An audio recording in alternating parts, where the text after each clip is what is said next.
control so he can mount his PowerPoints. And oh, more people coming in here. So I'm going to click on you, Harold. And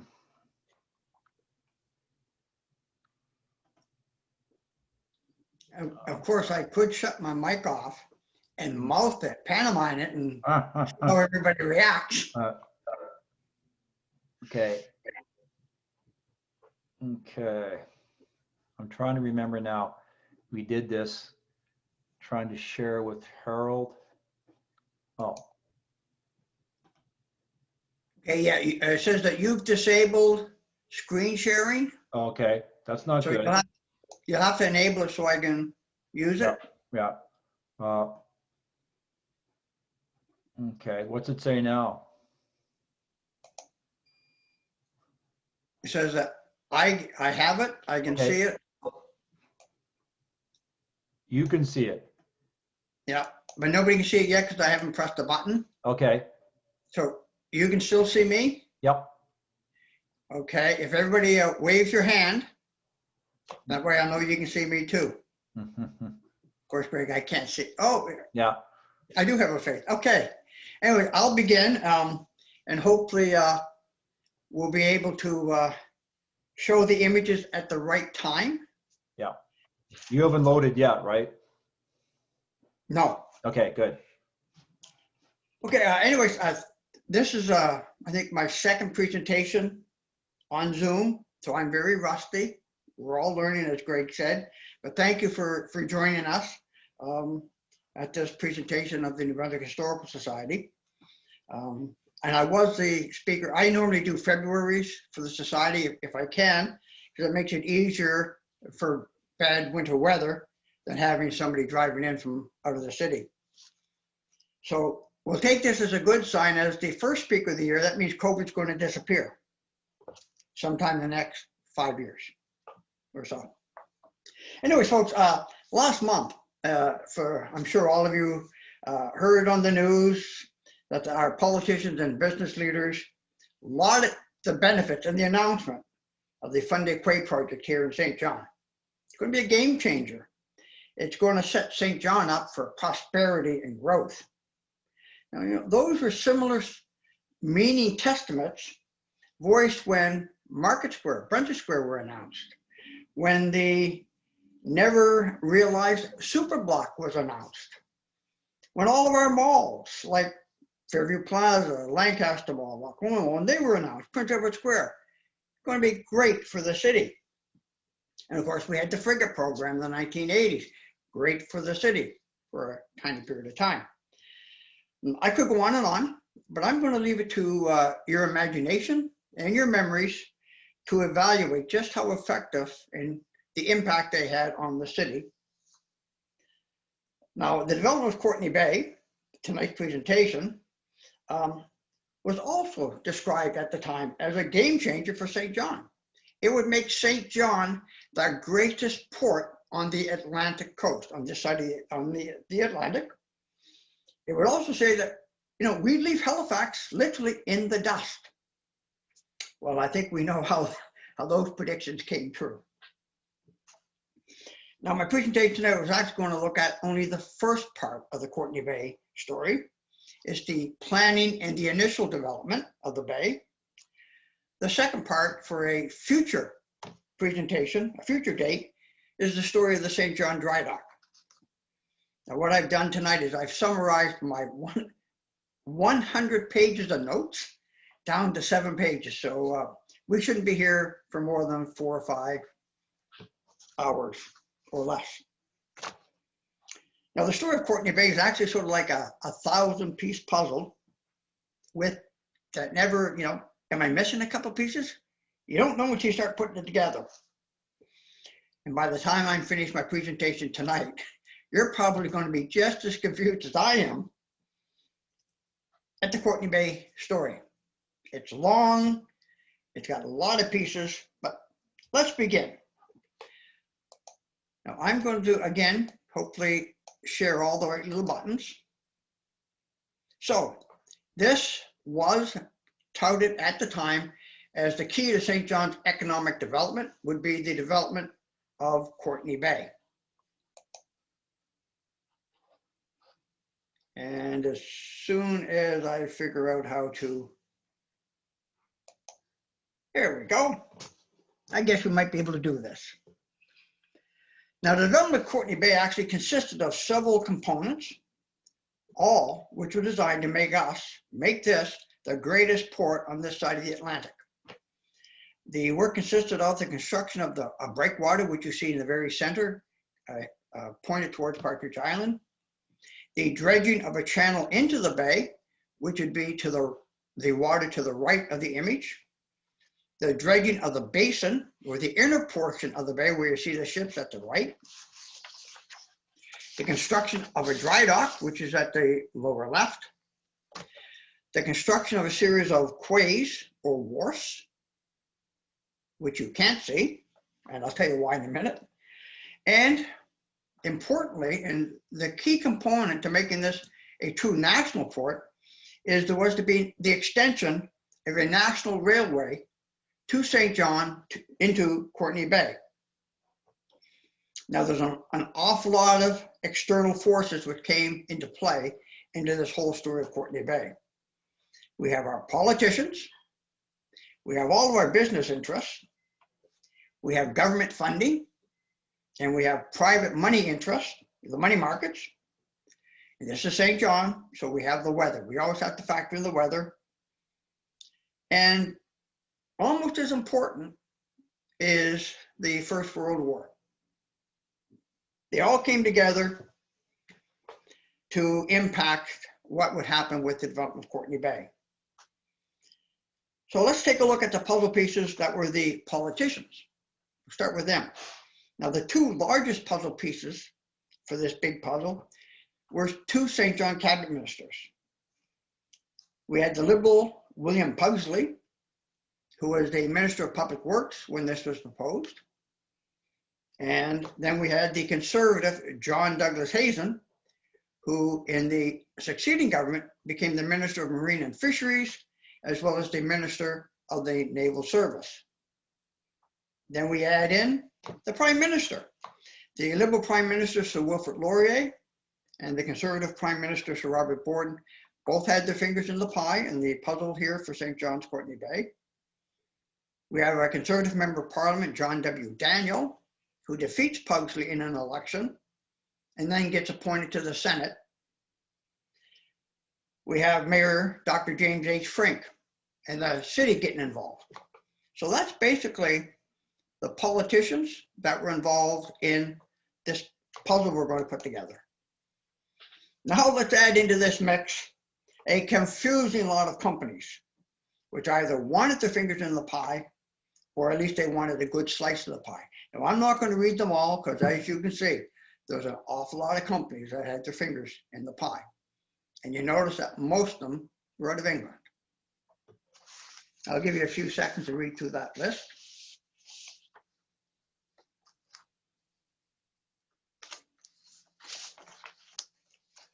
And we're actually going to take a look at a couple of those companies and how they impacted the development of Courtney Bay.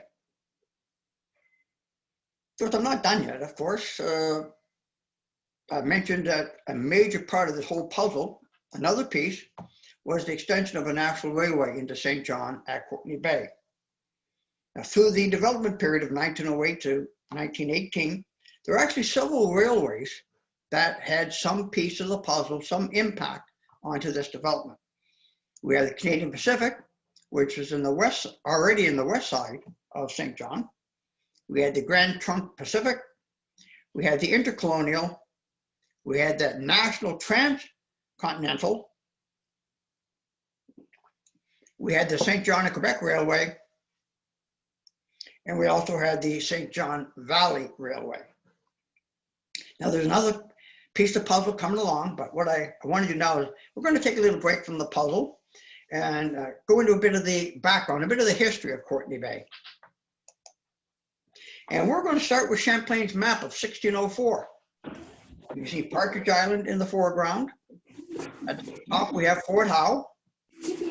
The bottom right, you can see Courtney Bay, a little sliver of land. We can see our First Nations. We can see the Caribou.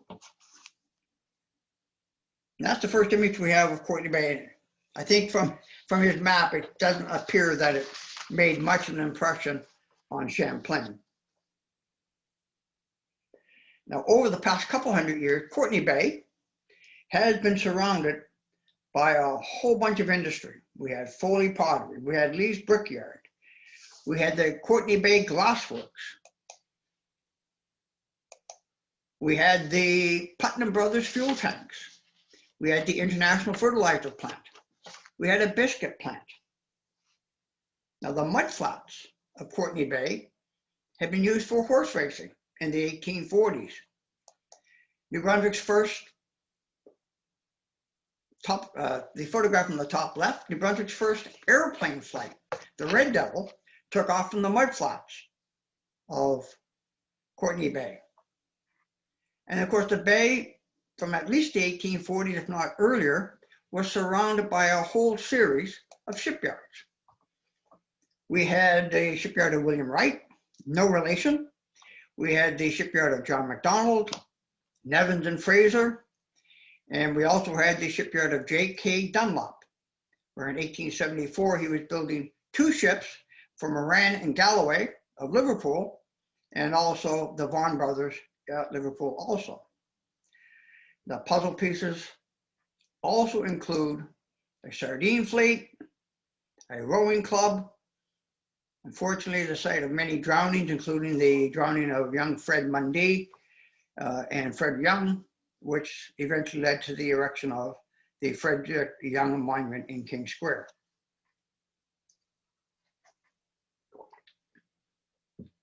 There were plans, and this I thought was the craziest of all the plans I've seen. They wanted to build a canal, just like the Suez Canal or the Panama Canal.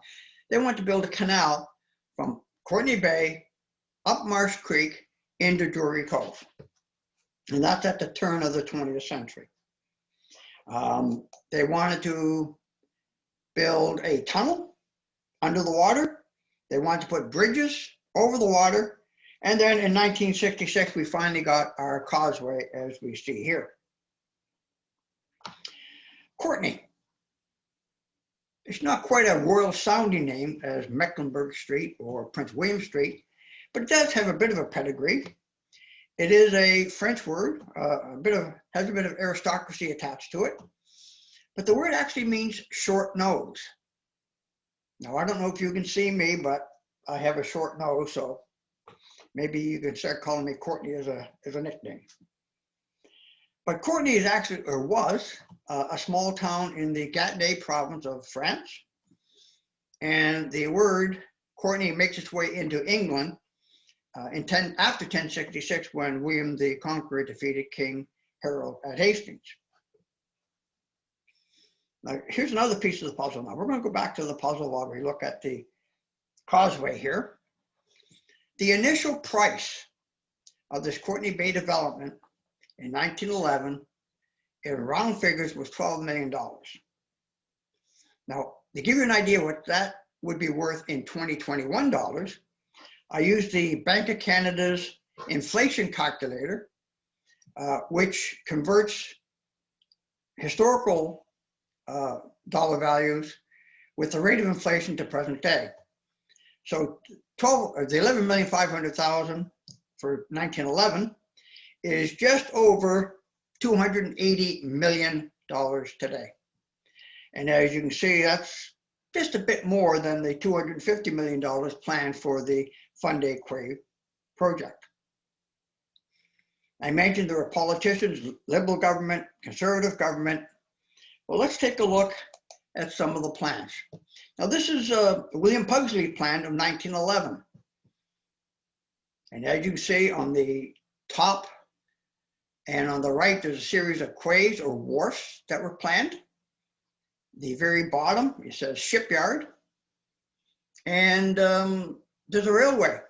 Some of the railway line is still in black, some of it got colored in red. But that's the William Pugsley plan.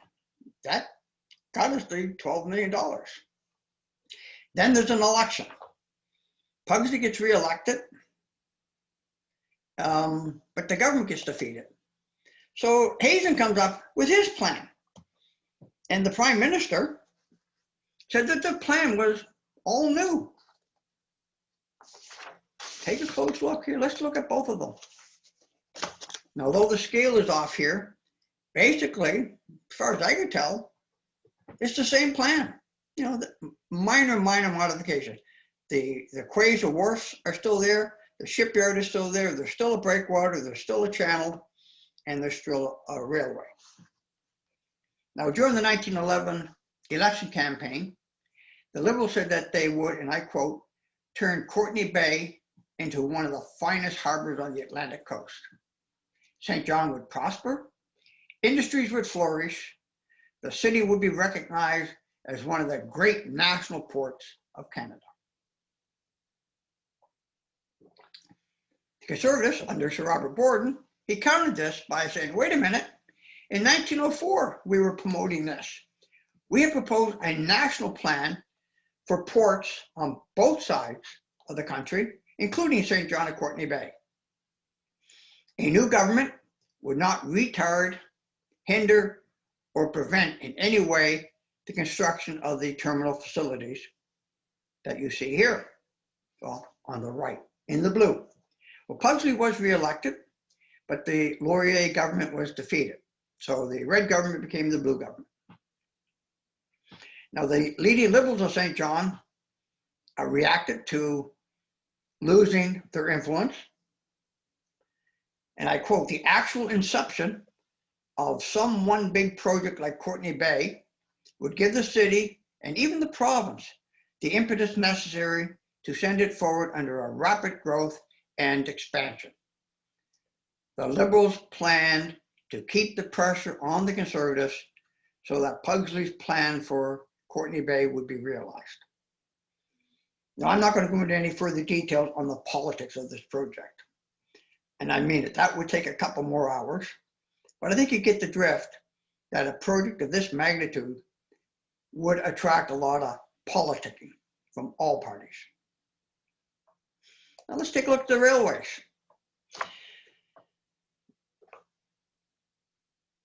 The Grand Trunk Railway, for example, said, we'll lease the quays, we'll come into St. John, but you build them first. They wanted the National Transcontinental Railway System to finish here at St. John for their Atlantic terminus. Of course, the politicians and local businesses said, well, no, wait a minute. Make a commitment, sign to the dotted line, and then we'll build them. Now, the long and short of it is that the railway, which eventually became the Canadian National, ended up in Moncton, through to Halifax.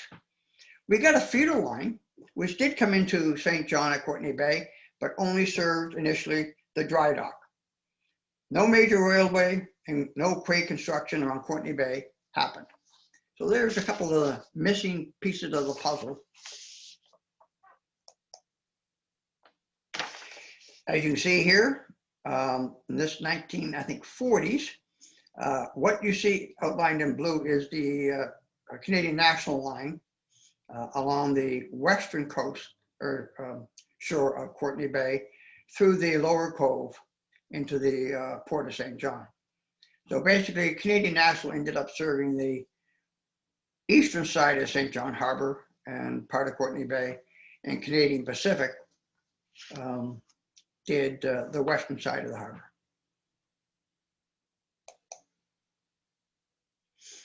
If we take a look at this 1914 plan, you can see the total proposed plans for St. John. Courtney Bay you see on the right. And then if you take a look at the left, you see that the mill pond, or the Fort Dufferin area, and there's a construction of piers 14, 13, 12, and 11, major development around Navy Island, what is now Pier 1, Pier 2, Pier 3.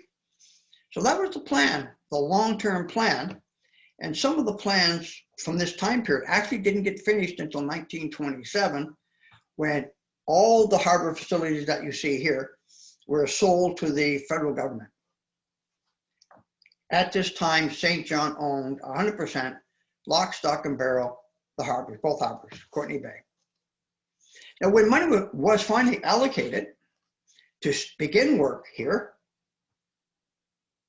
the first piece of the puzzle that showed up was, hey guys, the government owes us $500,000, and that was to the Maritime Dredging Company for dredging they had done on the West Side Port. So the first $500,000 for Courtney Bay ended up paying off a debt that the federal government had for the western part of the harbor. Now, if you have an accounting degree, then you might be able to follow the money trail. Some money approved by Parliament, some spent at Courtney Bay, some for the other part of the harbor. Some money was advanced. Some of it had to be financed through the money markets, mainly England. It is confusing. Now let me add another piece to the puzzle. A couple more pieces, actually. The two prime newspapers of St. John at the time was the liberal-leaning Daily Telegraph and the conservative-backed Daily Standard. And during this time period, they were printing stories weekly about the Bay, the competing political interest, the competing business interest. Every time there was a little problem, it was magnified. Every time there was a small positive piece of news. Obviously, the newspaper of the government in power that could take claim expanded on it.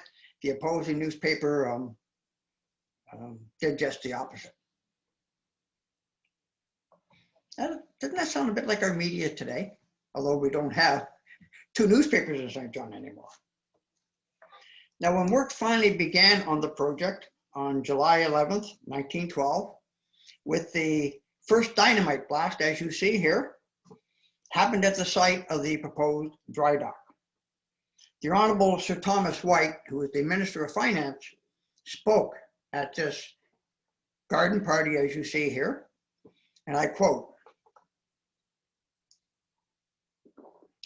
"This great work, this noble enterprise, inaugurated here today, represents faith, the faith of the people of Canada in their splendid country. It is a work not only of the present, but for the future. A great country, a great gateway to the Dominion." Now, the main contractor, as you see here, identified is the Norton Griffiths Company of England. They formed a Canadian subsidiary to bid on the contract. They even subcontracted it to another one of their companies, the Norton Griffiths Dredging Company. And that caused problems. Now, over the construction period of 1912 to 1918, the dredging subcontractors used a whole bunch of equipment. Again, more pieces to the puzzle. Let me give you an idea of what was involved. And this dredging equipment came from the United States, and it also came from England. We had the bucket dredge Don Frederica. We had the bucket dredge McDougall. We had the bucket dredge Scotland. We had the dredge Denver. We had the elevator dredge General Diaz, the elevator dredge McMartin. We had the steam tugboat, the Betty D, and the Muscalon. And there were self-propelled hopper scows, which would take the silt that was being dredged up and dump it out into the Bay of Fundy. Now, while all this was going on, we were still building ships in Courtney Bay. These two ships, the War Moncton and the War Fundy, were both built for the Imperial Munitions Board in England to carry ammunition for the First World War. The war ended before they were completed, but you can also see in the center left the rotted hull of a wooden ship that was in Courtney Bay at the same time. So while we're talking about building a new bay facility, Courtney Bay, and a new dry dock, we were still doing some wooden shipbuilding at Courtney Bay. Winter weather. I mentioned weather played havoc with the dredging. Now, the dredging company actually only managed to move a very small amount of the sediment and the rocks for the channel entrance. And then there became the disagreement over prices and profits. And then over those disagreements, we have poof, the Norton Griffiths Dredging Company, that's the subcontractor of this, and the contractor is their parent company, they go poof. They disappeared in the middle of the night. Their dredges sailed out of St. John Harbor off to parts unknown. The words Jolly Roger were used to describe part of the affair. While they were dredging in bad weather, another dredge sunk. After 2 years of dredging, they had managed to move 551 cubic yards of material. They were supposed to move at that same time period 10,500,000 cubic yards of material. What's that, 5% that they managed? So I think we can see why there was problems. A new dredging company came into the picture, and within a year and a half, by 1914, they had managed to move 3 million cubic yards of debris. So in a year and a half, they took out 3 million, and the previous company in 2 years took out 500,000. It's quite a difference.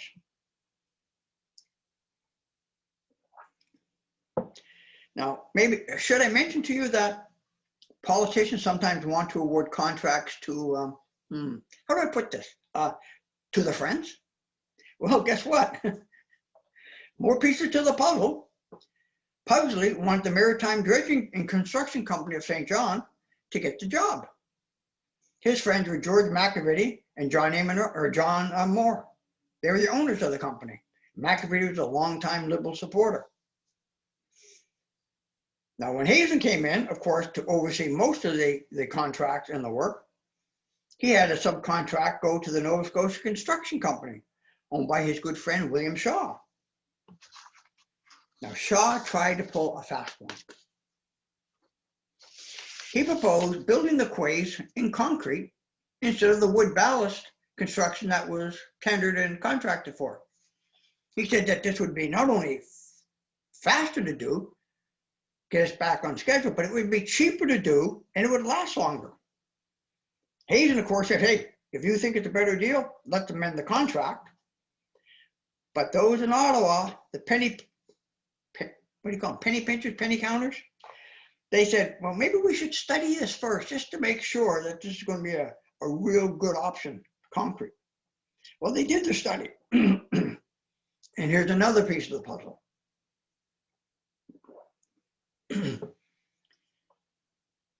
This study showed that Norton Griffiths would actually save over $1.3 million in cost and make that as extra profit.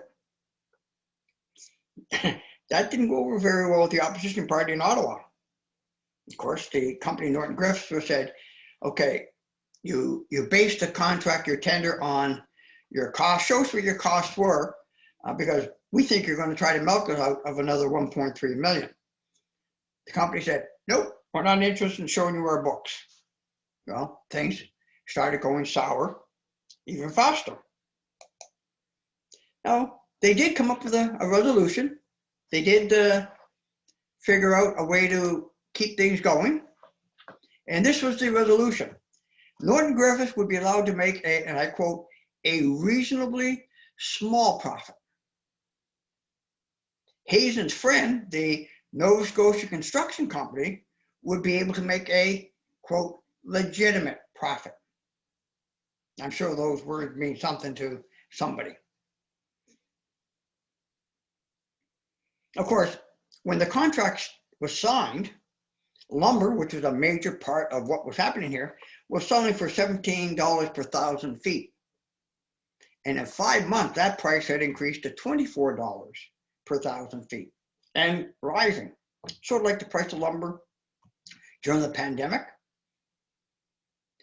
Now, while all this was going on, we had the construction of the breakwater. It was proceeded, as we see here in the photographs, with the dredges.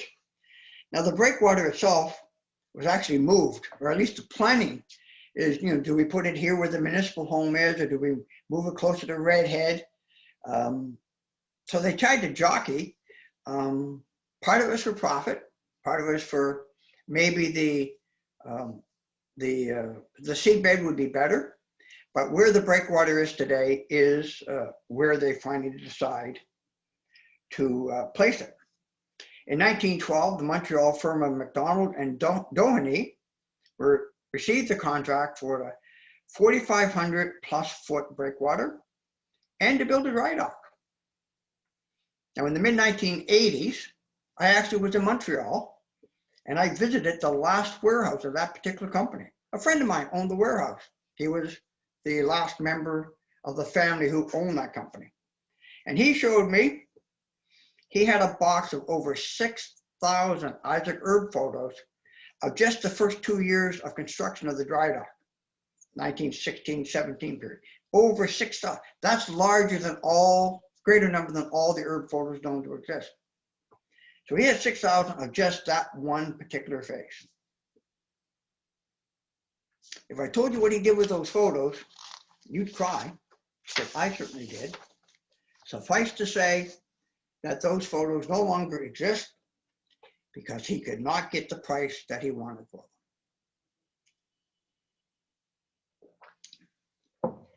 More to the puzzle, and we are getting close to the end, and I will take some questions. The First World War was great for the port of St. John. You know, we became very busy. A convoy location for troop travel, sending war materials, food supplies, etc. overseas. So the port did pretty good. But the contract and the money started to dry up because Norton Griffith, a British company, they had to finance a large part of this contract themselves. And the money markets in England and in Europe were drying up to fund the war effort. In fact, at the beginning of the war, so in the first year and a half, 2 years of the contract, the company said, hey, we've already lost $400,000 on this contract. And then, of course, the money market dries up. The province, maybe it's an early version of the Atcon deal that went bad. The province was asked to put money into it, to finance it. And they tried to float a bond issue to raise money. It's wartime. Money's going to the war effort, so the province was not successful. So as you can see here, they built a tramway, a railway system. They excavated, all the excavated rock for the dry dock was used to construct the breakwater. In 1917, work was so far behind schedule that the government canceled the contract. They said, Norton Griffith, no more. So about a year later, in 1918, James Playfair of Ontario, he started a new company called the St. John Drydock and Shipbuilding Company. He got the contract. He said, I'll finish, you pay for the rest of the breakwater and the dredging work. I'll pay for the dry dock. So Playfair, as you can see here, quite prominent in the Ontario. He had a shipbuilding company. He built the dry dock out of his own pocket. Well, obviously he borrowed money. And in 1923, the St. John Dry Dock received its first ship in November of 1923. And that, ladies and gentlemen, is my presentation on some of the puzzle pieces to the development of Courtney Bay in the 1908 to 1918 period. And at some point, I will do, if the demand is here, the story of the dry dock. I will be repeating this presentation on Sunday, but I will be making some changes, some of the images and some of I'm going to add a bit more information. So if you come back, you'll still learn something new. Now, I'm going to press another button here. I'm not sure, Greg, how do we get back to people now? Let me see. Well, people what people can do is, if they want to ask a question, just turn on your mic and ask a question. I think you can turn on your own video if you want to, but if you don't want to turn your video on, just turn on your mic and maybe say your name and ask Harold your question.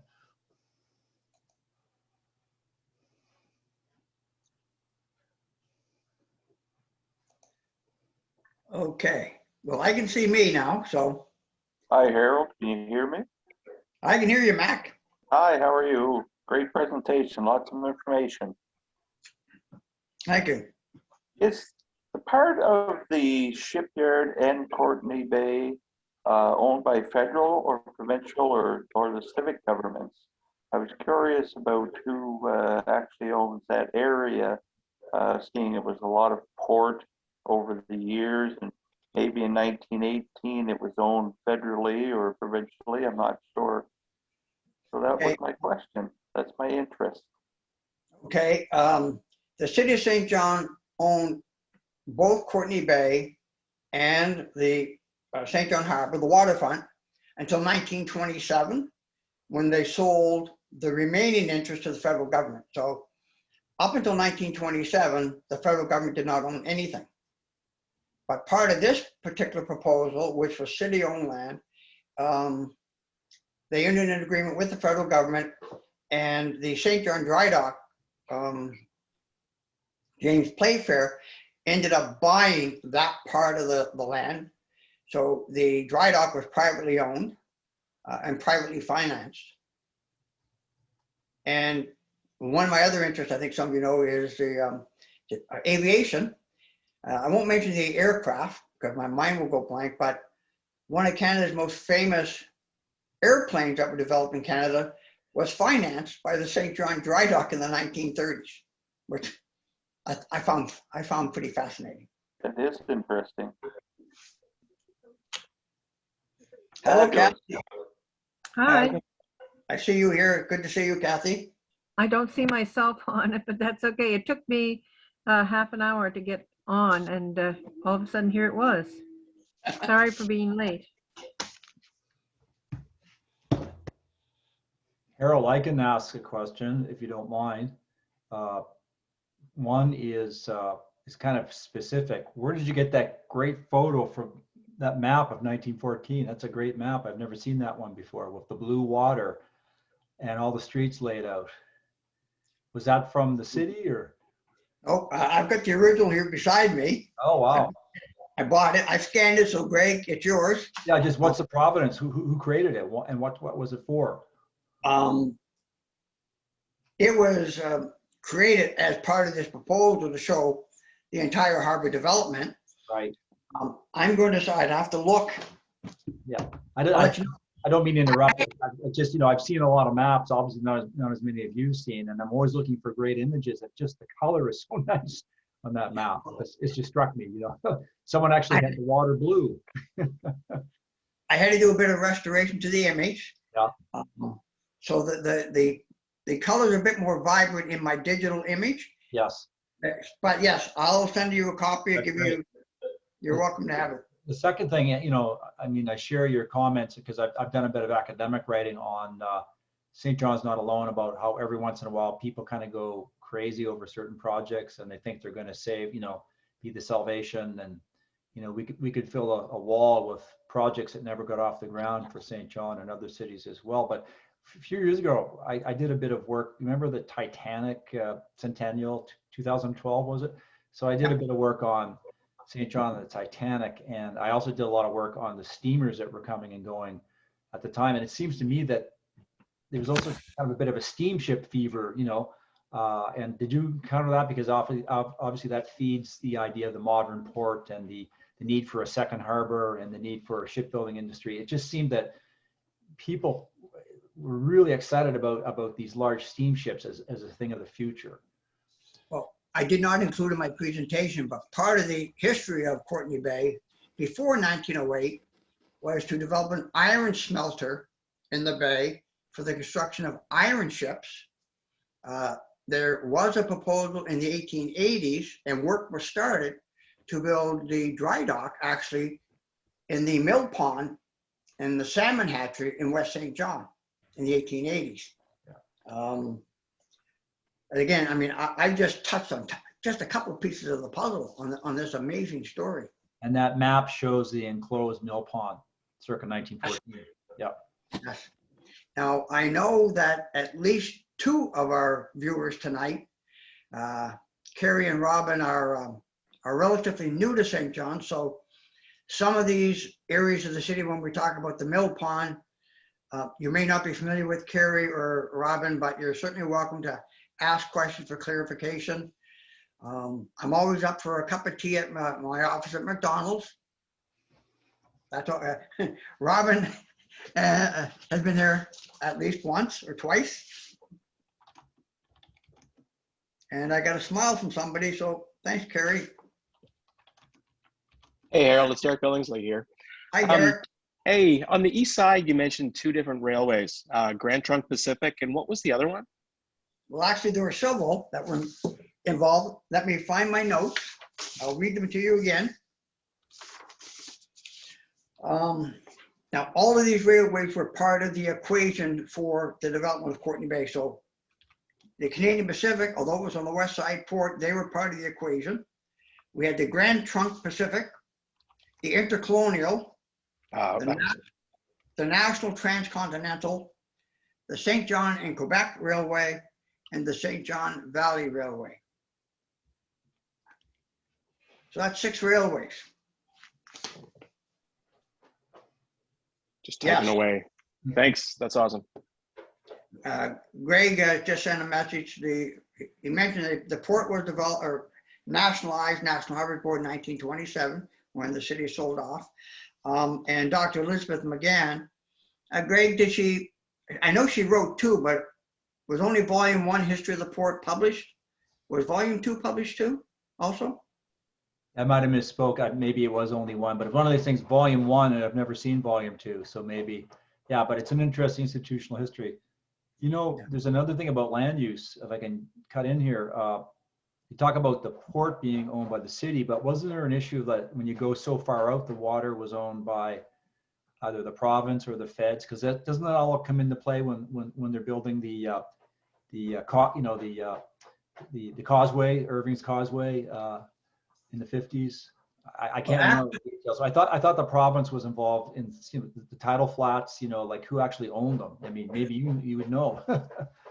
Well, actually, Greg, I think it's even a lot more recent, like within the last 5 years, I believe, the Ports Canada were going to be taxed on so much of the water, or the seabed from the wharfs, so the province could make sure they got more money. Something like, it's very vague, but it is relatively recent that came up again about how far out do you own and how much can we tax? Yeah.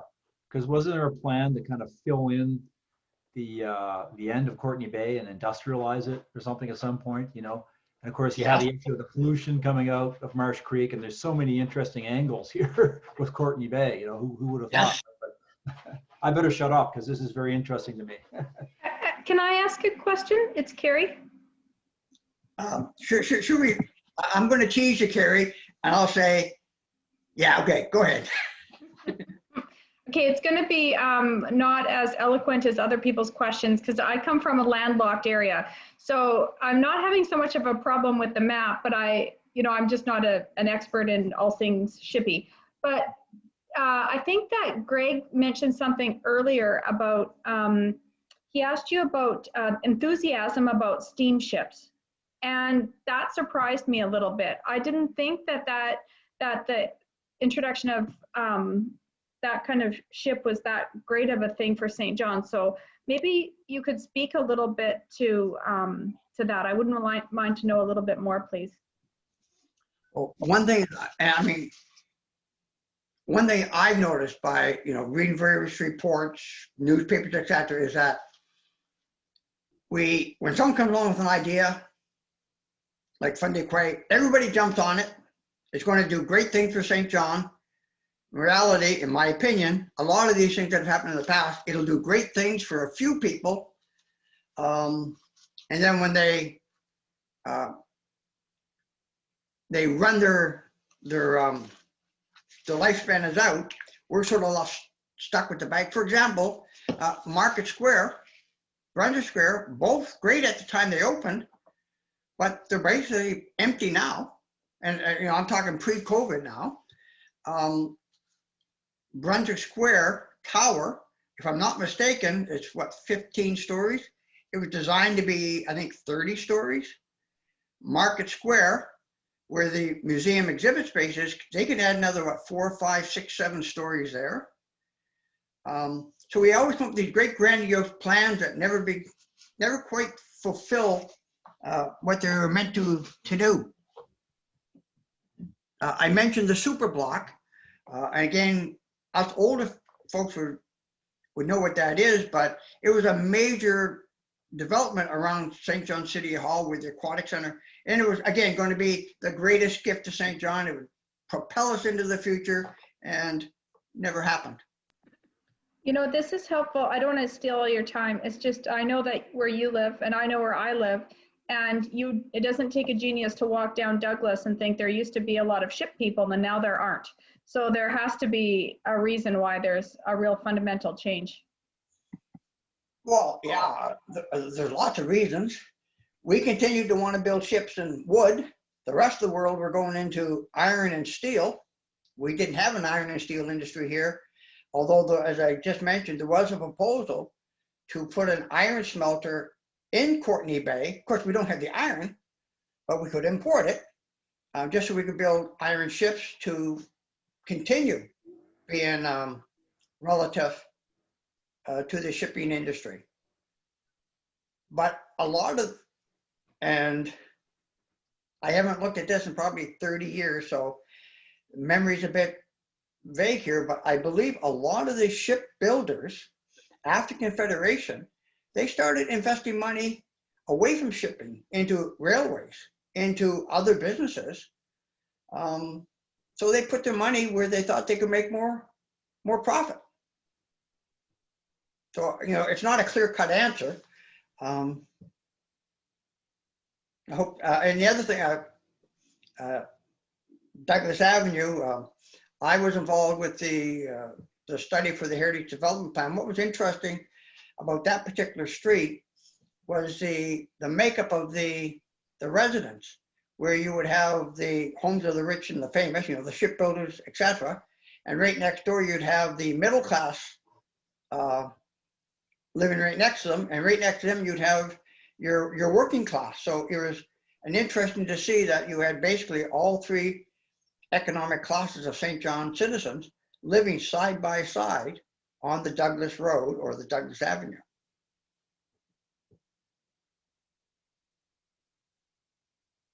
Any other questions?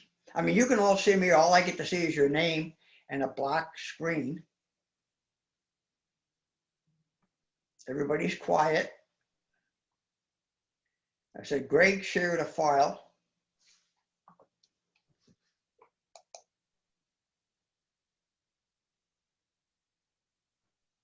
Okay. Oh, look at this. I clicked on chat, so now I get to read what everybody has written. I just have a recent photo. I was struck when I went into Brunswick Square a couple of weeks ago. You know, the top floor has been kind of scary anyway, but I took a picture, and it was a bit chilling to see. I was the only person, you know, on the floor, and but yeah, you know, my thing about steamships was not so much you say that the plan to make them in St. John, but it was around the time the Titanic, you know, and all that, and you know, there were, you know, CPR liners and other liners coming to St. John.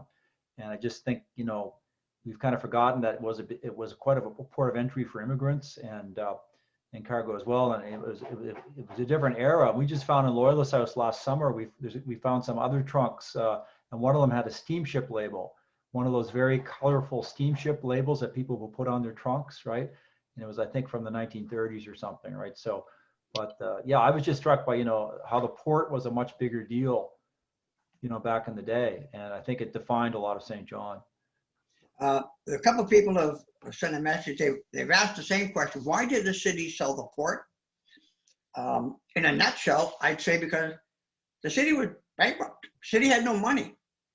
The port facilities needed a lot of money to be repaired and to modernize to meet the new and growing shipping business.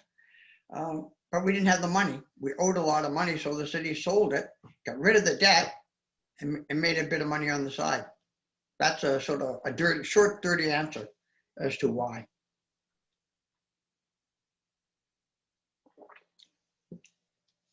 Thank you, Matt. Matt just gave me either a finger or the thumbs up. I'm going to say it's the thumbs up.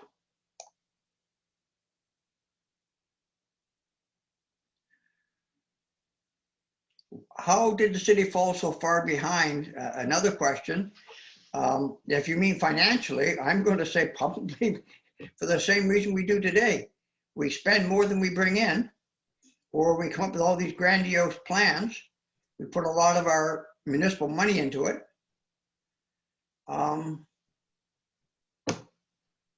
And we don't always make a good return. And as Greg just pointed out and to everybody, the Borden in 1904 said that, you know, we want to have a national port system right across the country, of which St. John would be one. And as Greg pointed out, the National Harbors Board was part of that, was that national system.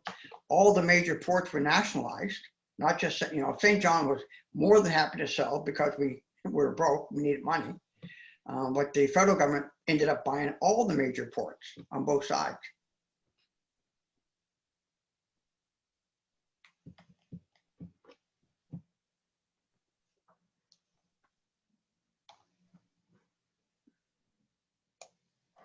Harold, I hate to keep jumping in, but if you give me a moment of silence, I'll take advantage of it. Please do. Are you working towards some project on this, all of this, maybe a book or something? Oh God, no! I'm still trying to. I know you're not busy. I'm still trying to get my aviation writing done. I fell into this. I ended up buying a lot of documents, maps, etc., photos of Courtney Bay. And Greg and I talked, you know, it's a subject that I don't remember anyone ever doing any major research or what have you. I had already done something on the Drydock for the public school system. So I figured, well, I could do part A and part B. Part B would be the Drydock, which is it'll be a lot more fun because I got some cartoons, some real nice cartoons to go with that. And some animals. I know we've got a few cat lovers in the group. I think I've got a couple pet cat photos that go with the Drydock.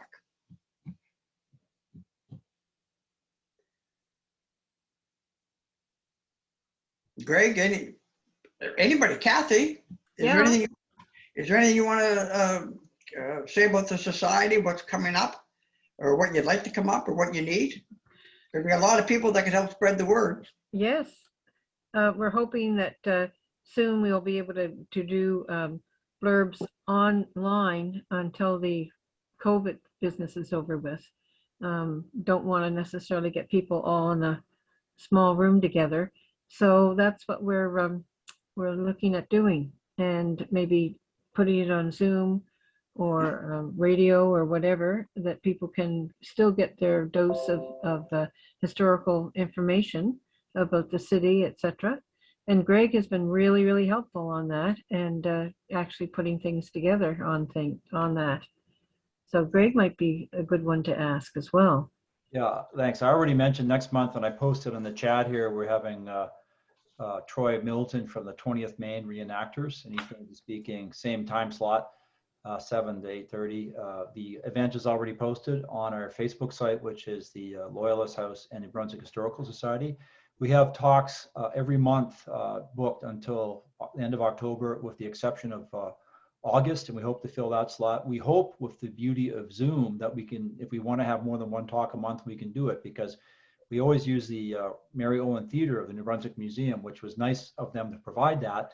They haven't said anything to us about making that space available under COVID. So this does allow people who aren't in St. John. I know there's a person from Calgary that wants to sign up for Sunday's meeting, for example, right?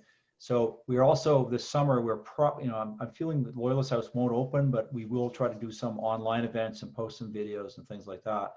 But although we're not open to the public, we're always looking for volunteers. And, you know, like any small museum, we have a number of challenges during COVID. So I think Facebook is probably the best way to check us out for now. And if you can do things like help, like no doubt, like you did this for Harold's talk, although I didn't make it shareable, we just talked about that earlier. If you can share these events to your friends, that would be great too. And thanks for signing in tonight. Harold always gives an informative talk, and you already know that. Any, I know Mac is interested in East St. John history. Brian Ballard is North End. Robin Wilson, West Side. I don't know who Pixel 3 XL is or High YP30. Carrie, she's relatively new to St. John, and she's taken quite an interest in our architecture and history, Douglas Avenue area, parts of the North End. Anybody else have any particular specific interest in St. John? Derek has a Yeah, great. I have an interest. Pardon me? Another interest. I have another interest. We get to add it to the list? Yep. Great. I am really interested in the area around, like, part of the reason I wanted to also take this session with you is I'm really interested in Coburg, Waterloo, and those areas that go down to Courtney Bay also. Could you repeat it was Waterloo? Coburg. Coburg. Yeah, and the development of those areas and the people that moved, actually, I think a lot of them came from Milledgeville and other places. I'm Right. down to that area. I'd love to learn more. I can offer you a architectural tour, walking tour along Douglas Avenue. I don't have a lot on Waterloo or Coburg though. Yeah. Carrie, last year, the year before, pre-COVID, Dave Goss and I and two architects, we did a walking tour of Coburg Street, an area. I think the year before that, we did a walking tour of Waterloo Street, an area. Not just historical information, but we try to make it relative to the community today also, like I tried to do with some of my comments, starting with Funday Quay and then tying that in.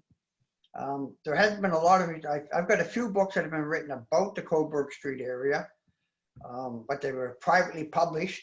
So unfortunately, they're not available to many people. But This is cruel. So I get to hear about fabulous tours before COVID and fabulous books that are privately published. I know. Hey, give the city 5 years the way they're going. Anything north of Union Street should be demolished for a new plan for St. John, because the city's been making some pretty good moves in a very negative way in north of Union. We've been losing quite a few heritage buildings. Yeah, actually that's part of, I've researched extensively just a couple of places, but yeah, it's interesting. I feel like there's not a lot of strong interest in it, but it's historically extremely exciting, and it's very evident that one of the homes, for instance, on Coburg was built by the same architect that did one of them on Douglas. It just takes some basic Google stalking. So I'm really curious. Anyway, so great to hear that you guys offer these things. I can't wait to see this post-COVID.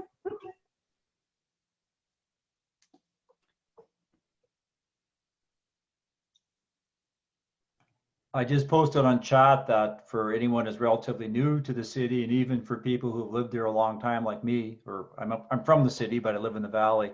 I think Dave Goss might be doing some tours this summer, but I'm not sure he's made an official announcement yet. But his talks can be very informative, and Harold's been involved with those too over the years, and they're also fun, right? So he often takes a neighborhood or a street, and you know, you can learn a lot from one of those talks.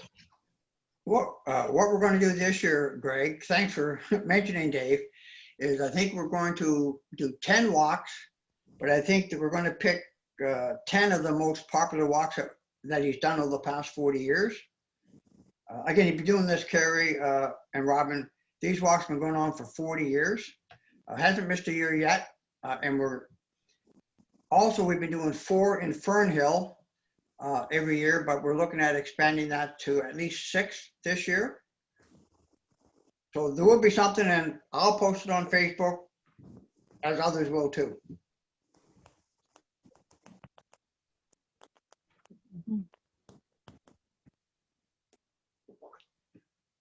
Brian, do you want to say anything about the North End?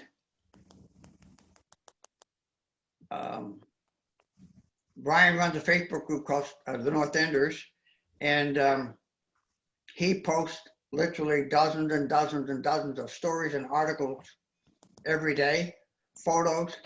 It's the best site I've seen on Facebook. I use it all the time. So that's my little plug, Brian. Join the North Enders Facebook site if you want to learn a lot more about the North End. There's 2 or 3 other North End groups, but I left those. They weren't quite as informative, not as much fun. And Brian actually just sent me a message saying he doesn't have a microphone. That's why he can't talk.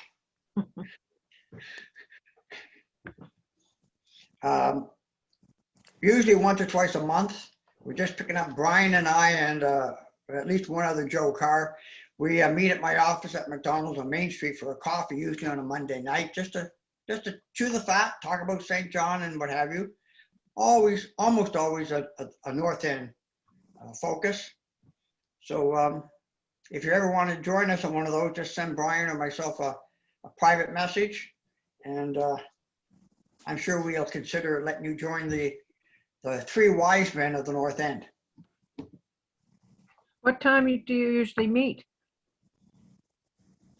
At McDonald's?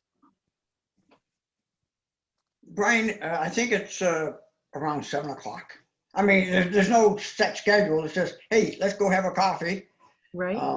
Can you come? And we go have a coffee and then we talk for, well, they close at 8. And I think last week or the week before, they come down after 9 o'clock and said, hey guys, we're closed. That's not uncommon for us to talk 2 or 3 hours. Mm-hmm.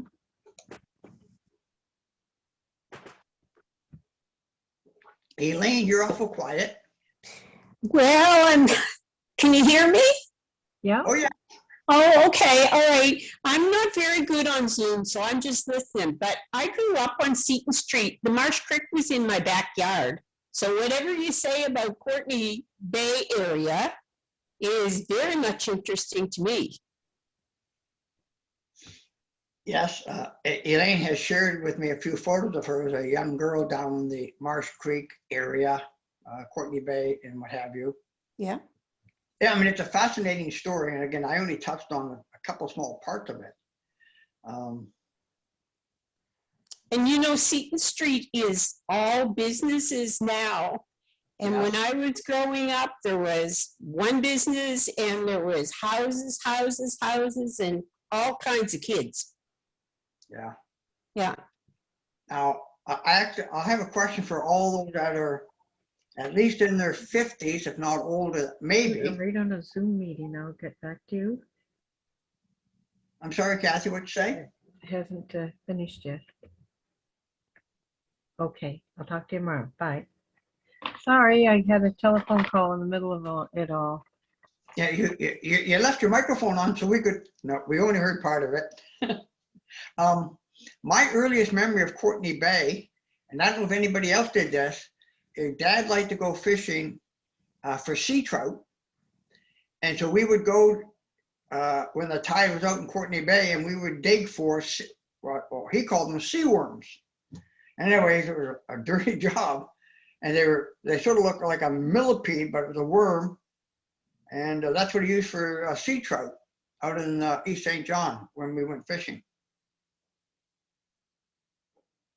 So that's my earliest memory of Courtney Bay. So that would be back in the middle 60s, I think, just around the time that the causeway was being built. My grandfather, who grew up on Erin Street back in the 30s and early 40s, would tell me that he would cross Courtney Bay at low tide. You ever hear of anything like that? It seems like a treacherous kind of thing to do.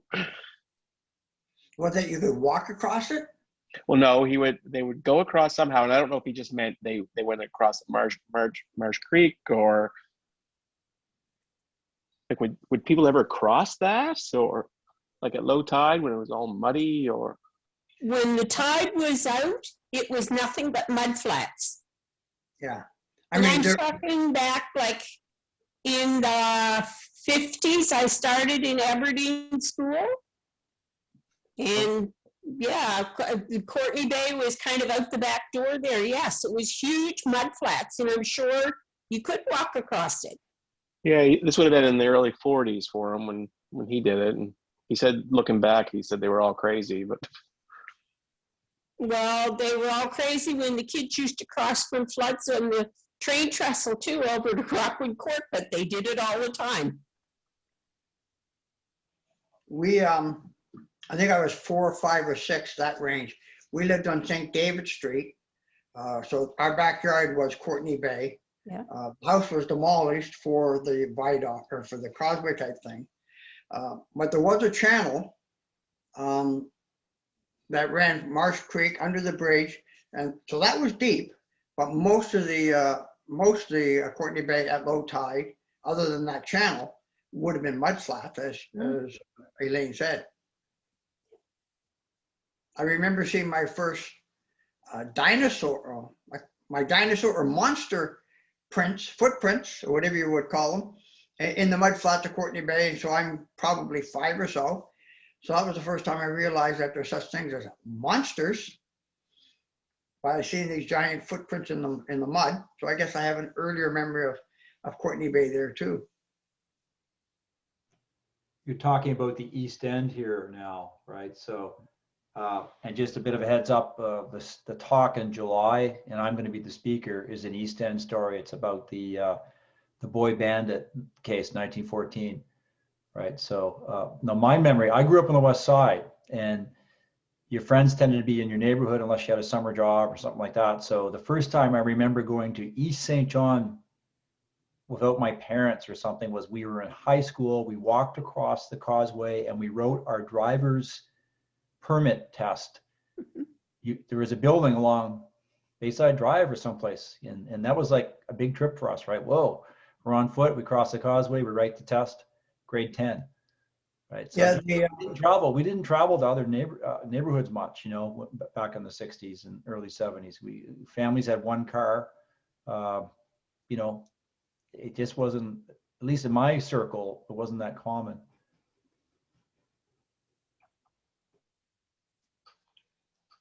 Mac, do you remember, it was the motor vehicle branch on Bayside Drive.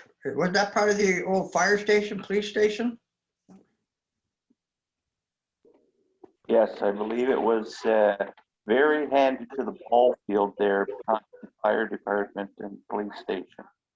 Would be very handy to that area. And then, of course, up further on the other side, you would have the pop shop, and we're heading into Tisdale Corner and those areas. Once we head up further up Bayside Drive towards Ross Avenue.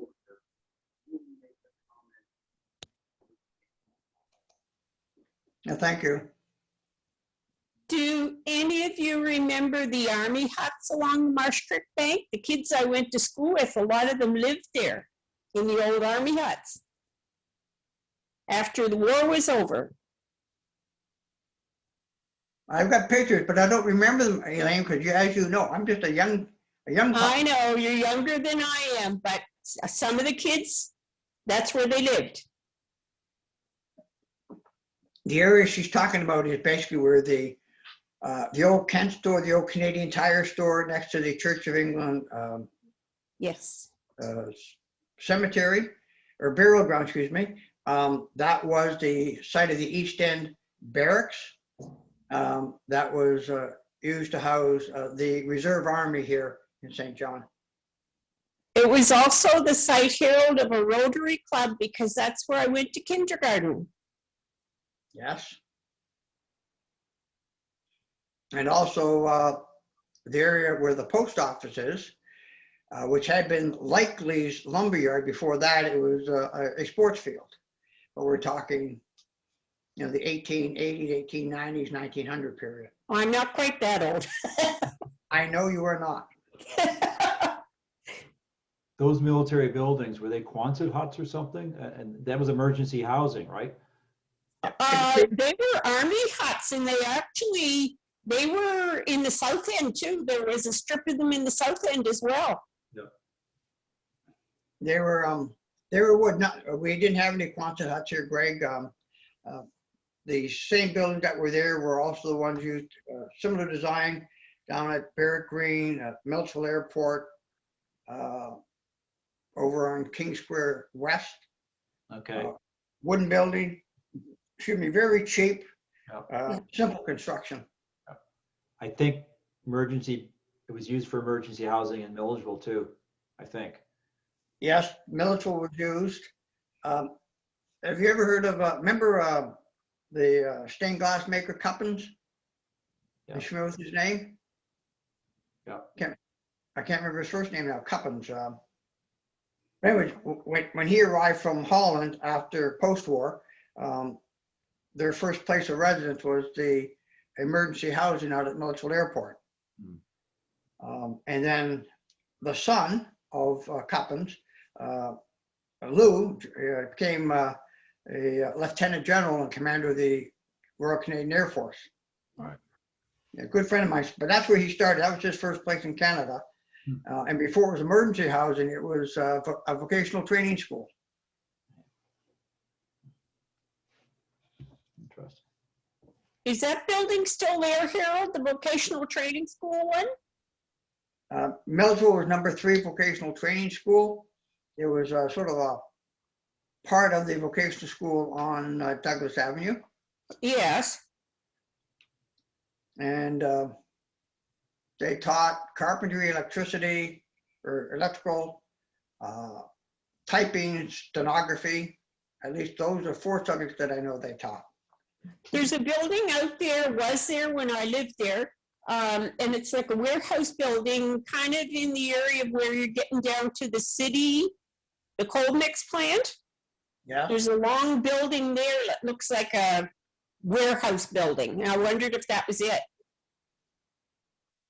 No, well, the Second World War hangar is still there. It's now a self-storage building, but that is the only military building left that was used at Milledgeville. The rest have all been dismantled and moved, or they were demolished and destroyed. I lived at the end of Donaldson Street, and we had a crawl space under our house, and there was actually some pieces of asphalt which were there. I don't know if they were from part of one of the runways or not. And that's right by the school. I'd say yes. Yep.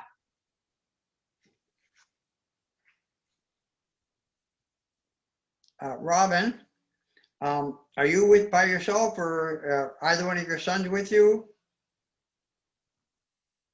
Or just give a thumbs up or message. Just wondering who's getting to watch this. Robin and her family moved from British Columbia to St. John. They fell in love with the city. They bought the Emerson House on Ludlow Street West. And although it only shows one camera for the Wilson family, we've got a couple members of the family. Are the cats there too? I like cats.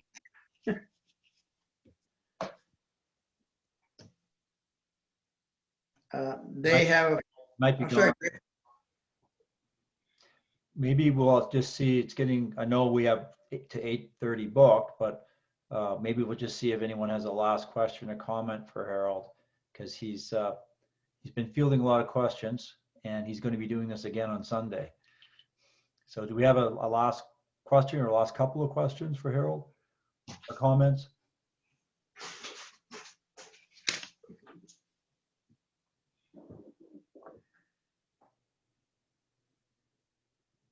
No? Well, then I'd just like to thank Harold when we're meeting McDonald's. Yeah. I'd like to thank everyone for showing up tonight. Please spread the word. Again, Zoom is a different type of way of doing things, but we all prefer to be seeing Harold in person. But one thing Zoom does give us is the ability for people who aren't in St. John to attend some of these virtual talks. And hopefully we'll be back to face to face, within a few months. So everyone stay healthy. Harold is doing this again on Sunday, 2:00. Please spread the word. Check out our Facebook site for further talks and further links. And we appreciate your support. And Harold's got another great topic here, just what he needs, another topic. And we wish him success with it. And thanks everyone for coming. Thanks, Harold. Bye, everybody.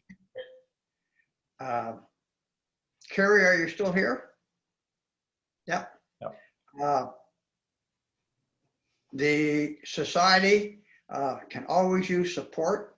They do issue tax receipts. I hope you get a chance sooner than later to visit the house. It is amazing. It's amazing, A, that we still have it, but the society has done their best for the past, Kathy, what is it, 60 years now, give or take, of stewardship with the house. 60 years this summer. 60 years this summer. Time for a birthday cake.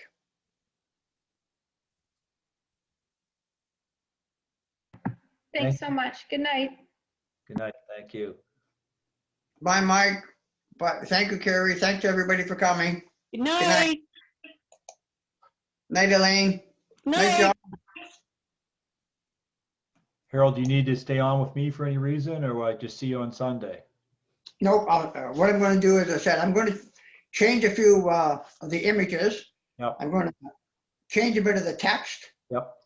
Just so that you, if nobody else, will hear something different. Well, I can always hear it again. And I had to step out a couple of times because we have a 5-month-old pup that can't be left alone for too long. He was in the basement with me, so it was a little crazy at times. I appreciate it, Harold. So take care. We'll see you again on Sunday.